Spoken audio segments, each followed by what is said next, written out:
Ladies and gentlemen. All right, hello. Oh, sorry, record this.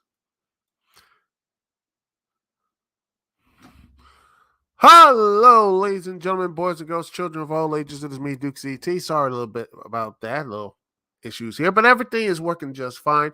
How are you this Tuesday evening here live on the Dukect Lounge? Thank you so much for joining me, Dukect. And it's going to be a bit wrestling heavy because, hey, why not a little bit of wrestling stuff for you? Let's talk about it. And that's a little bit of conversation. Well, it pretty much is going to be official. William Regal's going to WWE, and honestly, I was shocked by it. But you know, personally, he had one hell of a year in AEW, and honestly, the reason why he left is because Vince was in power. I mean, let's all be real. If Vince McMahon was still in the big chair, in some cases he might be, some people are saying that, I think Ronda Rousey, let me just see if I can get that story up.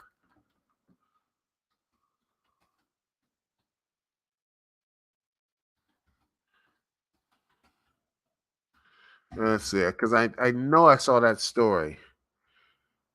Um, let's see.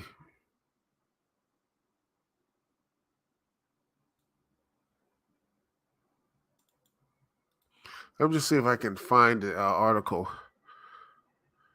Let's see. Let's see. Here it is from Sport. No, it's on Rock Culture. So bear with me.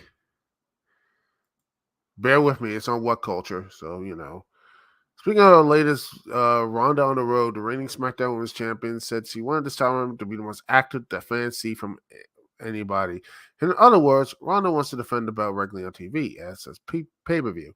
Then Ronda might reveal something about the day-to-day life the WWE. He said that Vince didn't see me playing the invincible monster like Brock Lesnar. Vince, as in Vince McMahon, as in the same Vince McMahon who retired from WWE back in July and seemingly ceded control of all creative affairs to son-in-law Triple H.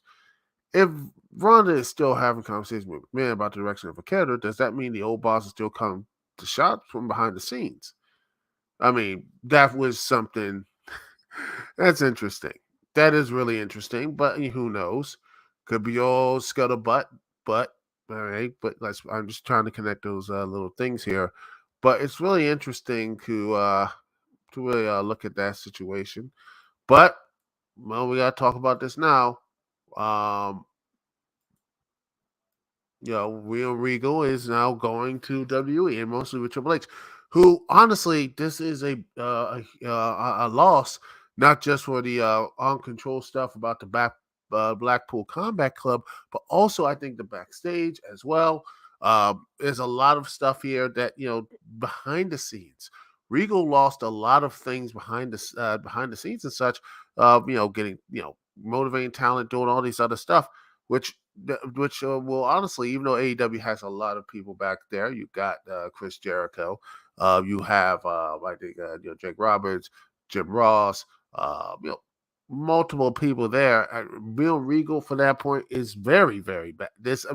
Very very savvy and very someone who does have that connection, not just with the young people, also the old, all this other stuff. They have this huge respect for him, and having him backstage lends to that credibility, the credibility of AEW really having that type of stuff. But now this is one of those big losses of AEW really, coming in at the end of the day, end of this year, have been really on this, unfocused track. And honestly, I'm gonna say this: the unfocused track started when CM Punk won the world title the first time.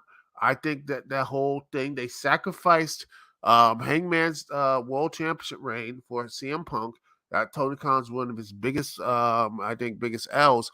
And looking back on it, I still think they should have kept the title belt on Hangman and build that stuff up there. That could have been a defining win and really gave him that momentum going down that title run.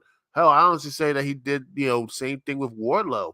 Wardlow really had a time championship run, and he did not really capitalize that on well. That is the problem. I mean, the only tag team I feel, the only champions I feel that have been really been pushed and actually been is the tag championships. I think Swerve and Our Glory and the Acclaimed are on, and heck, even FTR at points. You have them have like really they build up, and when they are used and when they are used correctly, they have a connection with the fans, and they have a way of building that. Oh my gosh, they have this gravitas and importance to them and championship reigns and everything else. So that's what I feel like when I look at the championships. I feel like there's a lot of wasted potential. I look at there's a lot of wasted potential during the TNT Championship. Maybe the Atlantic, which is doing well. The trios title has been stuck in the trios matches, which is okay, but I feel like they're fun. But honestly, I wish they could, because honestly, it does lead to, you know, who is going to actually start building that stuff. I don't know to start really building those trios championships again. That sort of stuff. But yeah, like I said, 2022 AEW really started off really well, and they just completely tripped over and fumbled a lot of balls. And this one is another fumble, and this goes right up to Tony Khan, and this is right here. And but then again, like I said, look at the articles here. The AEW roster, total real coaching is completely inaccurate. You have what's like I said,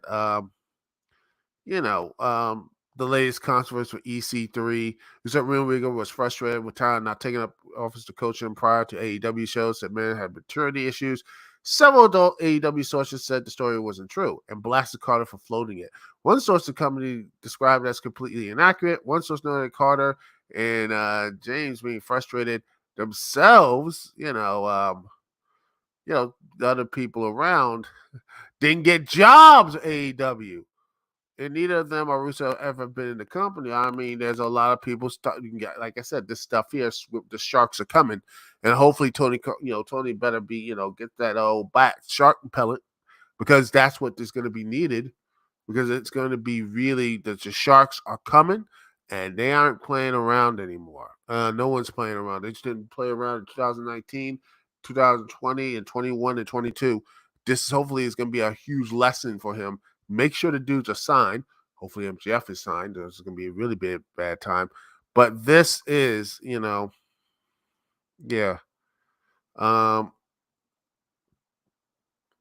Yeah, like I said, other people said that this is completely stupid and saying that like this type of thing. This really talked about this stuff. Like I said, we will work people go down and show up. A lot of people took advantage of it. Other vets do it all the time. It was always younger women and men. Sometimes someone would work with someone one-on-one. Other times it would be a few people. Regal would even sit in the stands with guys and talk about the fans' point of view or the point of watching TV. And also said he would tell you about making sure you're looking to the fans that you come to the ring or how you will look on TV. And he said, make sure you're a really nice to the camera guys. They're the ones make you look good. Exactly. So this type of stuff here. And now with his back, I mean, seriously, Paul and Mystique, they've been. I mean, I was like, it's not about if, about when. A lot of people blindside. I thought at least it'd been a couple years, because even after, I mean, let's be honest. If he would have served his supposed 3-year contract, which was supposed to happen, if Regal served his 3-year contract, I think he would have gone to WWE if Paul Mystique, aka Triple H, was going to be like firmly in control of creative, because those two go back to WCW. They've been around WCW, man. So this is not going to be I mean, this is, like I said, right here in the article, early 90s WCW, mentoring with their tag partners, and they've been very close for 20 plus years. So, I mean, it's not really surprising with Paul Mystique being in there. I mean, it was going to happen anyway. He made the tweet up there saying he misses Regal during the Raw game stuff. So, yeah, I think this is, this is probably going to be, this was going to have happened anyway. It sucks, because again, it leaves the Blackpool Combat Club basically in the lurch, especially just continuing this off and off feud with the JACS Society. I mean, personally, I say this and I'll say this again. William Yuta should have been challenging for the ROH title instead of of Claudio. Have him challenge, have him win, and build up that stuff, and then you can have all these other things. Build up the build up ROH the champions and everything. Build it up, build it up, build it up, and have that type of long time. Have a good long championship reign for Yuta for Ring of Honor, and I know it's like, oh, we're gonna make it yeah, why not make it the NXT of AEW and build up that type of stuff here, which again I think that would be a better use of it, because hopefully they got a TV deal or something with HBO Max or what have you, and that sort of thing. So you know this is going to be one of the more this again, like I say, is this the Ring of Honor stuff, it has been looking just, I mean, it has dragged on the show, and hopefully when they put that in that separate universe, have Ring of Honor, you can have AEW guys there, you can have Ring of Honor guys show up on AEW TV, maybe on Dark, and maybe for Rampage, which some I saw online saying maybe Rampage should be the Ring of Honor show, which I think could be good. I think that could be interesting. But it needs to be separate. Build up Ring of Honor, use that stuff there, and also use AEW to boast up AEW. Make the shows seem important. Don't seem the shows of just throwaway. Because honestly, I've seen some of the Dynamites have been good, but honestly, like for Rampages are throwaway. That to me, these things need to change. And with Regal gone, supposedly this does hurt AEW's chances to really get back into that shadow, get back to that positive energy to what they were earlier this year. I mean, beginning of this year. I mean, that's what the problem is that AEW has this I mean, AEW really is just a company that just they really do. You look at that and you're like, man, I really look at AEW as someone that's like, man, they could have done some really good I think seeing what AEW is doing, just they have this energy and crowd. They have all this and the way they could do things differently, and especially the young talent. They have more young talents in high profile positions than WWE right now. They should be pressing that advantage.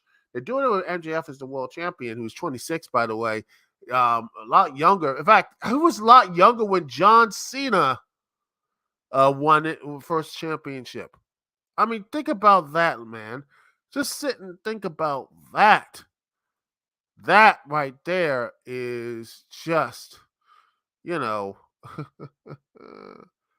oh man, oh man, oh man, oh man, oh man. That should be oppressed. You got you have Jungle Boy, you got Darby Allin, you got like Sam McGraw, you got Lee Moriarty, you have Daniel Garcia, you got William Yuta, you got these people in high positions, young positions. Oh, Daniel Garcia, main event Dynamite, and people love that stuff. All right, they are so confident with the youth, and they have people in positions, and they should be right there on it. They should be on there, right there, and just be flaunting that every goddamn day with WWE, and that to me is worrying to me. I am worried about I worry because AEW has not really AEW has not really capitalized. I mean, has truly capitalized on that. That's to me is the main issue.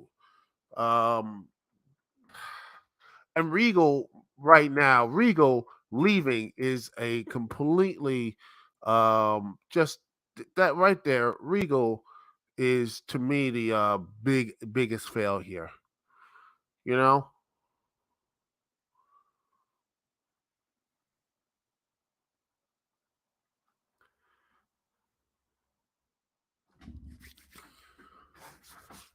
That's what it is.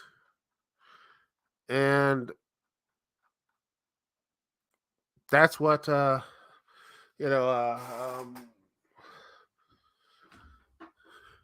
that to me is the issue.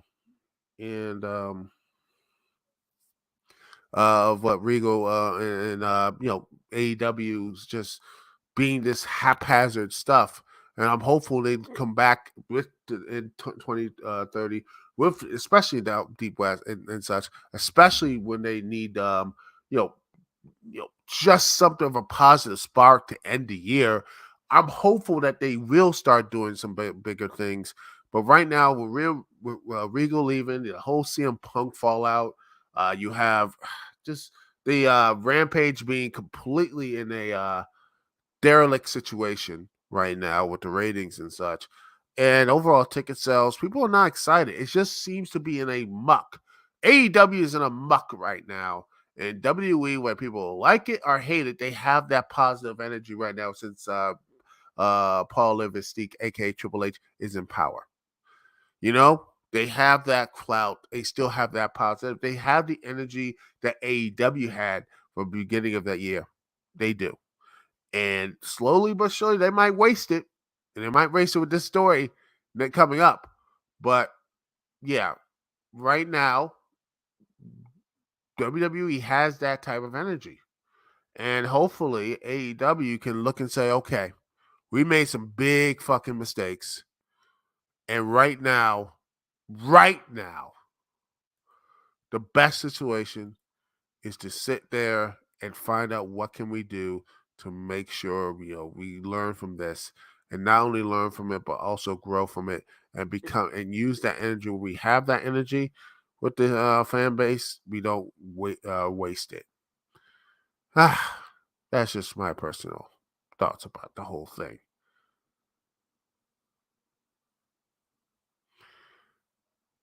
Anyway, we're gonna take a little break here. We'll be right back. We're going to talk about keeping the WWE. We're going to be talking about The Rock being in the Royal Rumble. We'll be right back right after this here live on the Dukect Lounge. Thank you so much for joining me, Duke CT. We'll be right back right after this.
And we're back.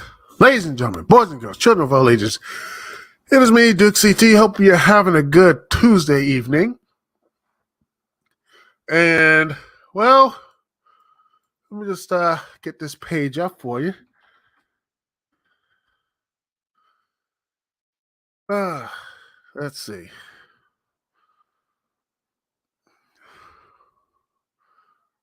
Let's see. If I can.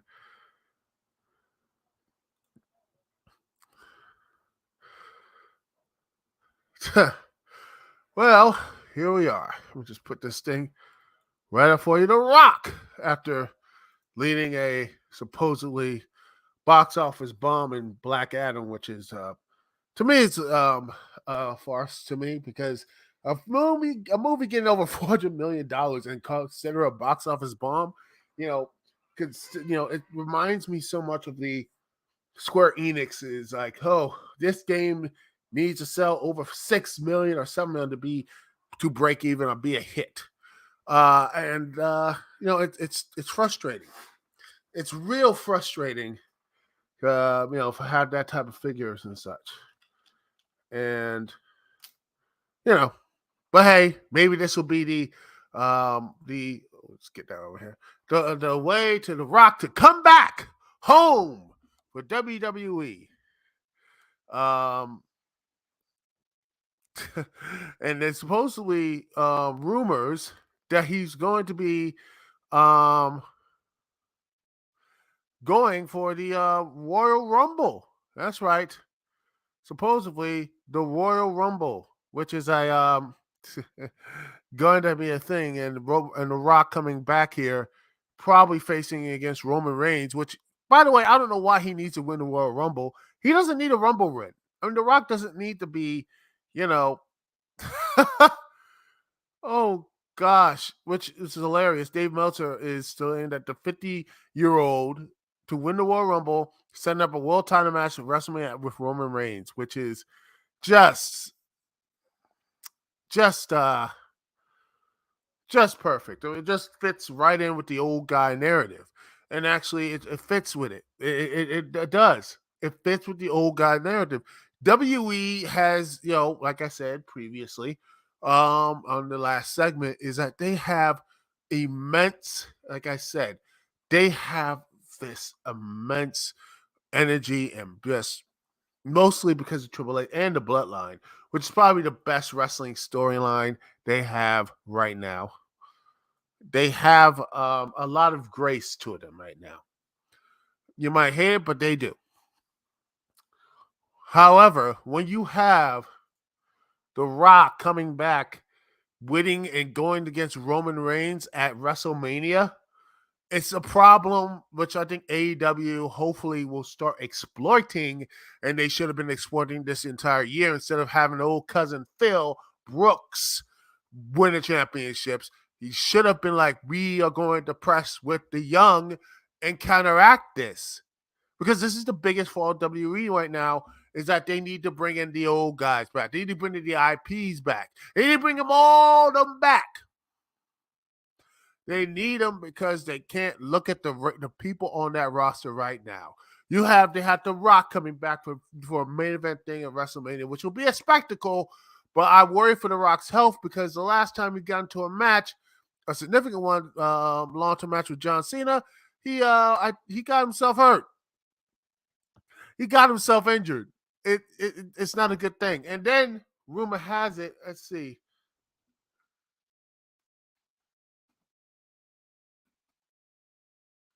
And then you have another big marquee match.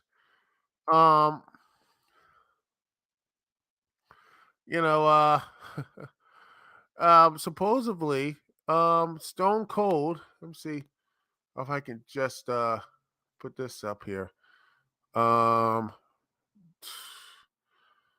if I can find it, because I see a lot of old stories, but rumor had it that let's see. Let me just see. All right. Let's see.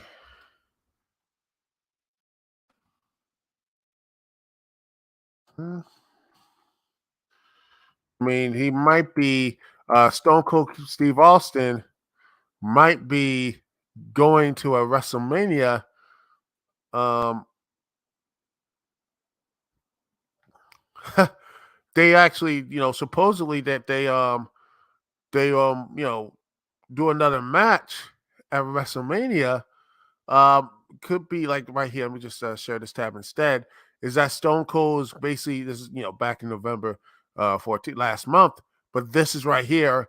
Supposedly they were far apart in the deals, but rumor had it and has it that WrestleMania will probably have um not just The Rock return, but also Stone Cold. And he might, rumor has it, it might be him facing John Cena, which is another problem. You have these legends going against like another 40-year-olds, man. It's old guy mania. And most of the roster, the current roster is in their mid to late 40s. In fact, LA Knight just recently turned 40. Over 22 of the roster, of W roster, male roster, is majority in their 40s. In their 40s.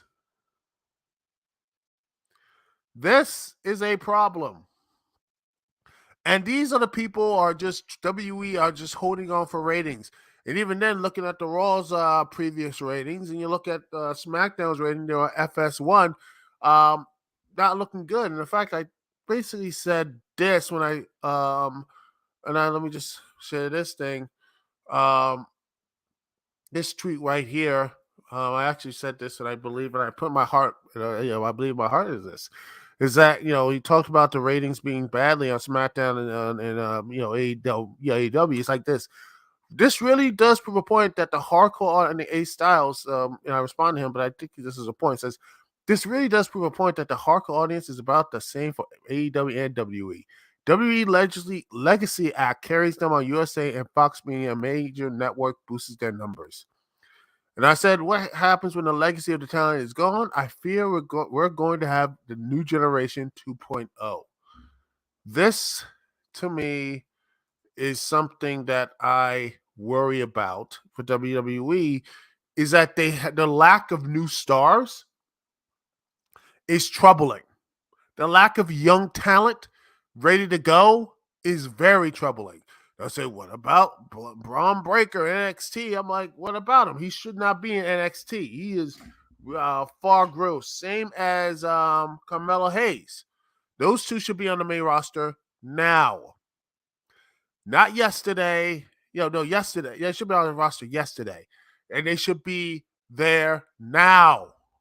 In fact, if WWE wants to really do something, have Carmelo Hayes or Braun Breaker enter the Royal Rumble and win it. There. You have a big star in your hands and have something there and you build up to it.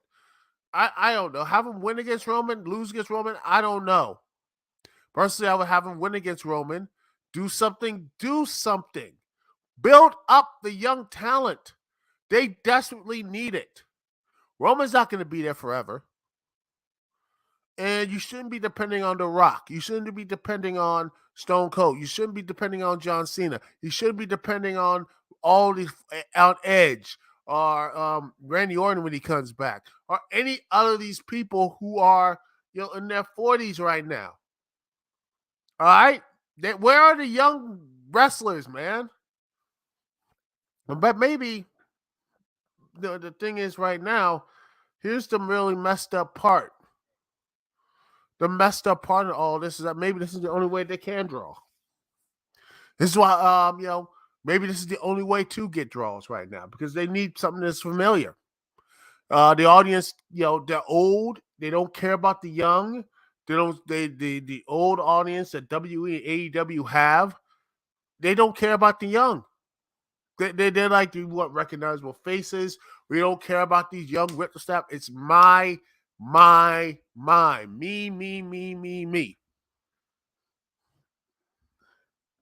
And that should be the worrying part. That to me worries me. Because I see this in every other sports and entertainment. I see that, that's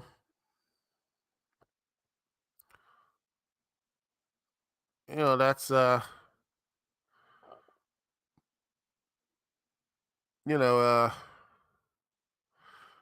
worry and everything else is that WWE has this old people problem, and AEW's problem is that even though they they have a lot of young standards, the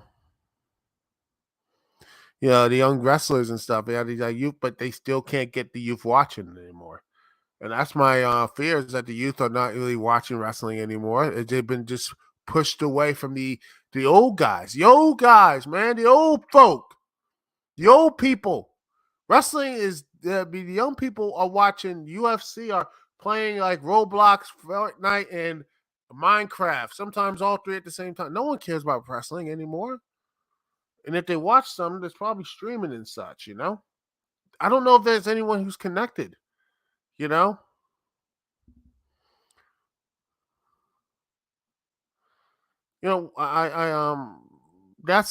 to me, I look at the old people, the old guys, man, the old people, bring them back. Just no new, just recognizable faces. And that is going to be just the entertainment cycle.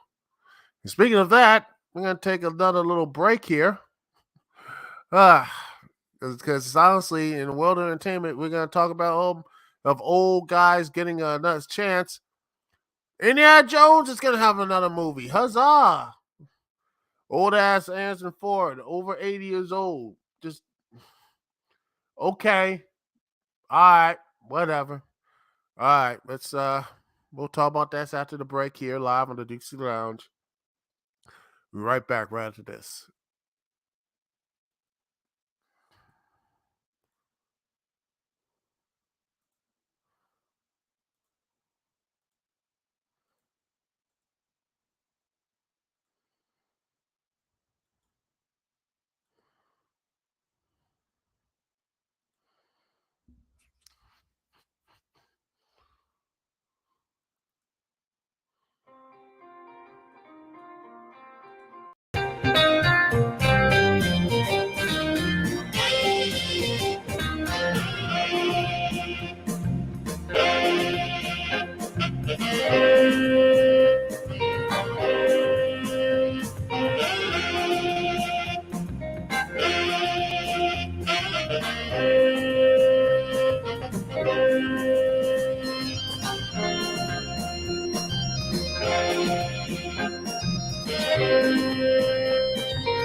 And we're back, ladies and gentlemen, boys and girls, children of all ages. Thank you so much for joining me, Dukect, here on TalkShoe.com and on YouTube and everywhere else if you are listening.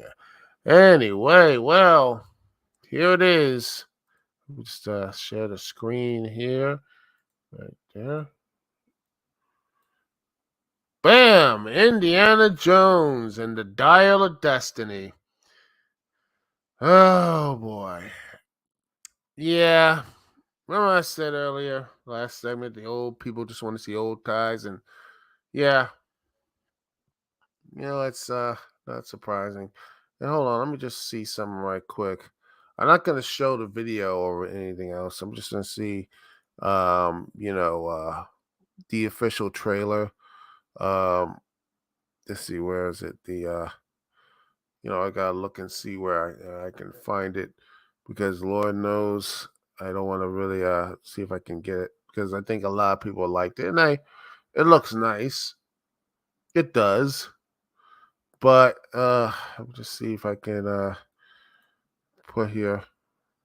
No, no, no, no, no, no, no, no, no, no, no, no, not that one. Let's see. Indiana Jones 5. Copy, and let's see if I can just put that here in the phone trailer.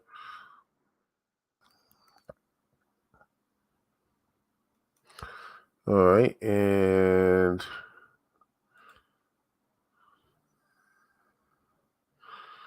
let's see.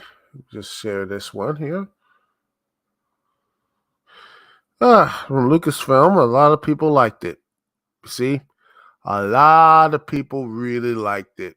Um, they like it, and that's, I'm like, okay, but like at this point, people just want to see the old.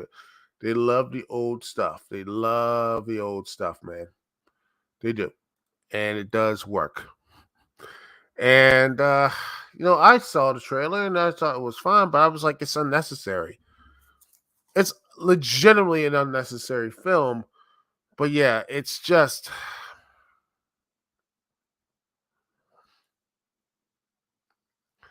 yeah.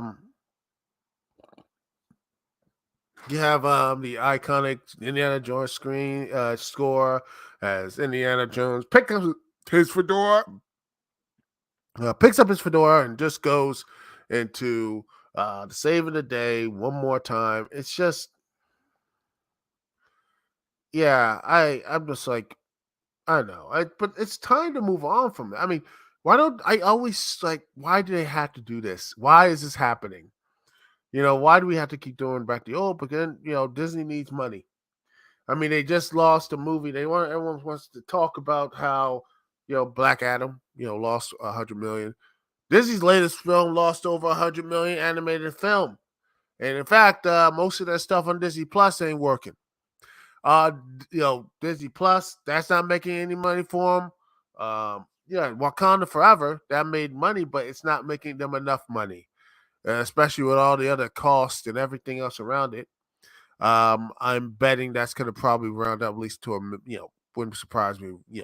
If it probably gets to 1 billion, okay, but I mean, it's not going to help them with the Disney Plus situation. And Bob Iger just spending and splurging on every little thing, buying, you know, this, Bob Iger buying Pixar, Marvel, Lucasfilm, Star Wars, and such, and Fox, and not just running up the credit card, and now eventually, holy crap, the credit card.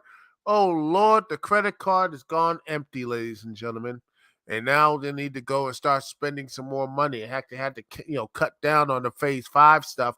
They were just so extravagant. Now they're gonna be like, we gotta start doing some cuts. Now that's what it is. So yeah, it looks like there's going to be Indiana Jones, doing this stuff. It looks like it's going to be, at least the people who doing this. James Marigold, who does Logan, Ford vs Ferrari, 310 to Yuma, all these other stuff. Spielberg is still attached to executive producer, and there's some stuff with George Lucas in the writers' room. But I'm just sitting here. I'm just like, did this movie need to be made? For Disney's perspective, yes, because they realize they can't really start. They need money, but honestly, no, I don't. And John Williams, who said this is probably his last movie, which hey, He's going. He's like 90-year-olds, and he's like he's done. So yeah. It looks like he said it's gonna be his last joint, which is all right. But then you had the rumors. Oh Lord, the rumors, ladies and gentlemen. Oh, the rumors. Let me just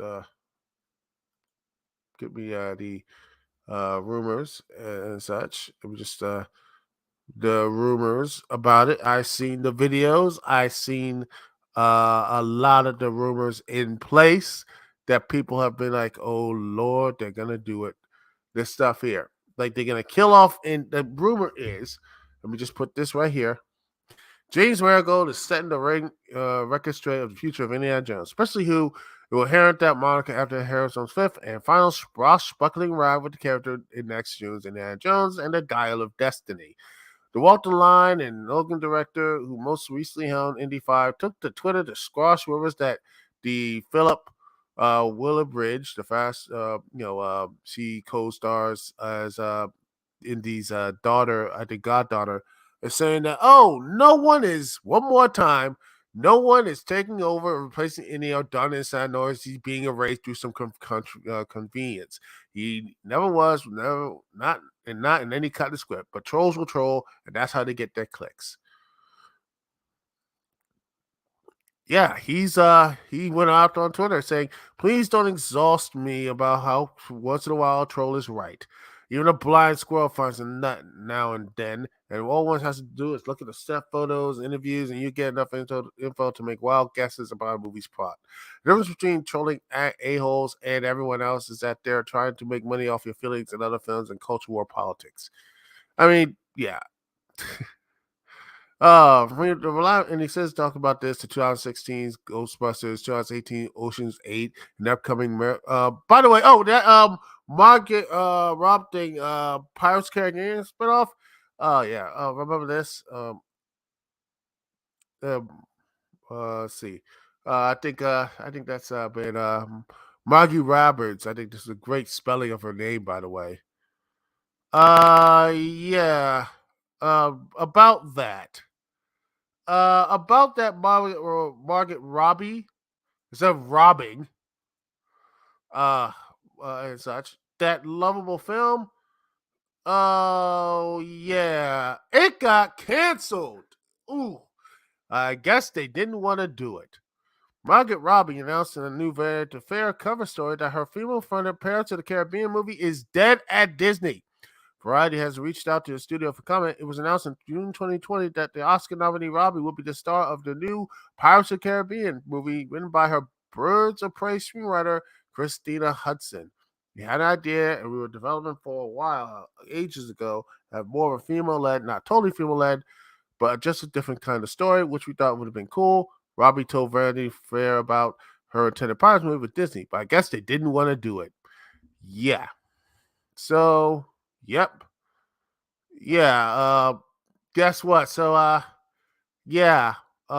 This that whole let me just this thing, and by the way, love margin robbing by the spelling. I don't know anything else. This right here, canceled. Canceled, people. It's canceled. It's not happening. It's not happening at all. So yeah. Nice spelling, but also the emergence of more female superhero leads from comic properties Thor, Love and Thunder, She-Hulk, Black Panther, Wakanda Forever have drawn the ire of toxic fans online. In September, featuring posters, photos of two actors at Disney's D23 Expo. Longtime indie producer Frank Marshall revealed that Walter Bridge will be playing Jones' goddaughter Helena. Yahoo Entertainment got confirmation of that as well as a look at both characters in action in the first trailer of Dial of Destiny, released on Thursday. I'm a godfather, and he tells a quick words. Helena responds enthusiastically. He's partly related.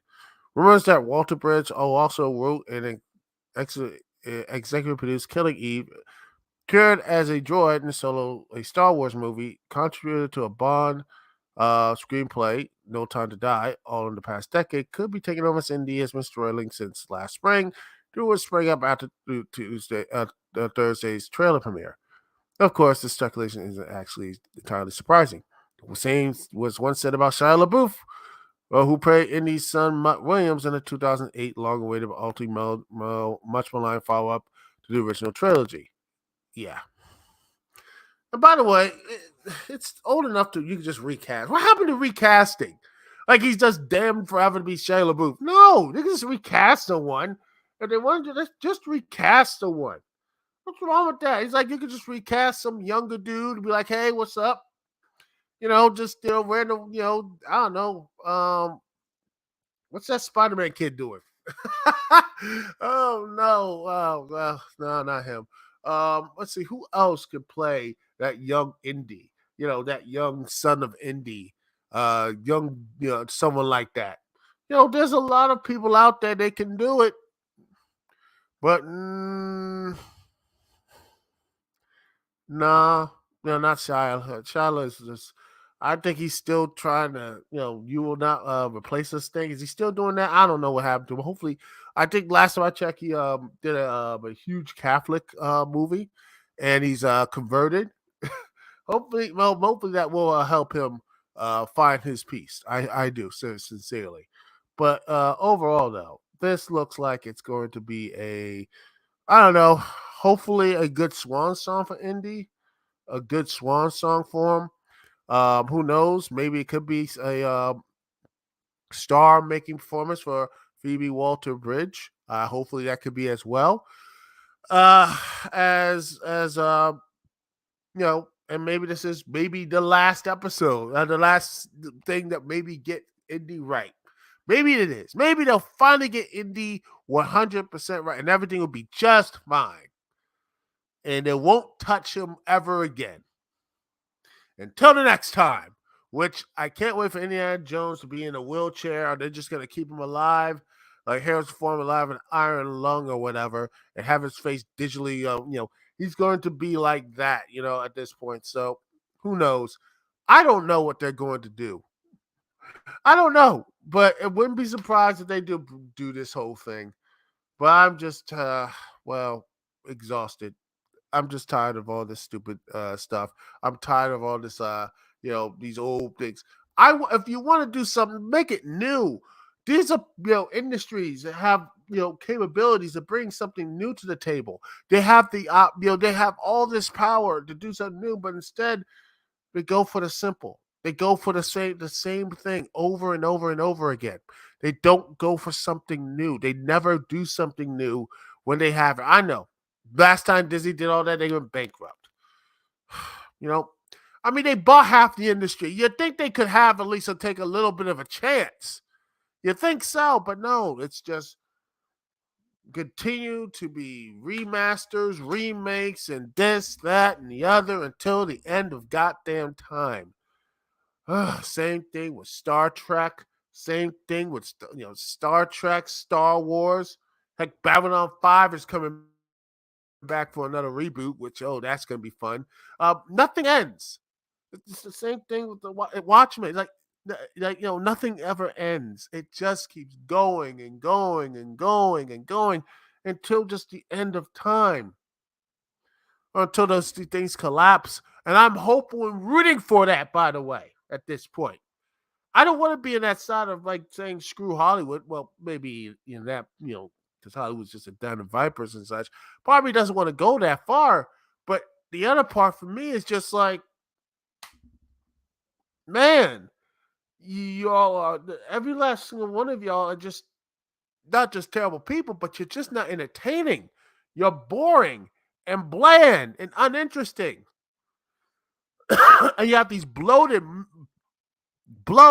unnecessary budgets of these movies, TV shows, streaming services, and you collapse and you just go and do these deals and crossover deals and that only hurt the consumer. All this stuff, and you think it's gonna be good entertainment, but no, it's just this NPR long just sitting there with the smug little,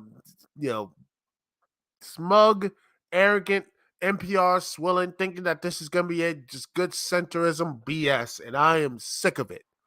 I am done with that, man. Where is the good entertainment left? Where is the good, when's the last time we had a good villain? A good mustache twirling villain. I miss that. I miss having villains. I miss having that. Come on now. I want good, badass villains. Give me good, badass villains. Remember those? Remember good, badass villains running around doing all this type of stuff? Can't have that now. Everyone has to be redeemed. Everyone's got to put a redemption arc, even though we don't hear redemption arcs, so we can sell money and merch and everything. Nothing redeemable. Yeah, everyone's redeemable and everything. Just you know, this bland, boring, unfulfilled crap of stories. Not just in pro wrestling, not just in entertainment, just entertainment in general. Man, I'm just so sick of this stuff, man. I'm sick of it. But that's just my personal thing. Just need to rant a bit. Thank you very much for letting me rant. Anyway, this is Duke CT here. Peace and love. I will see y'all when I see y'all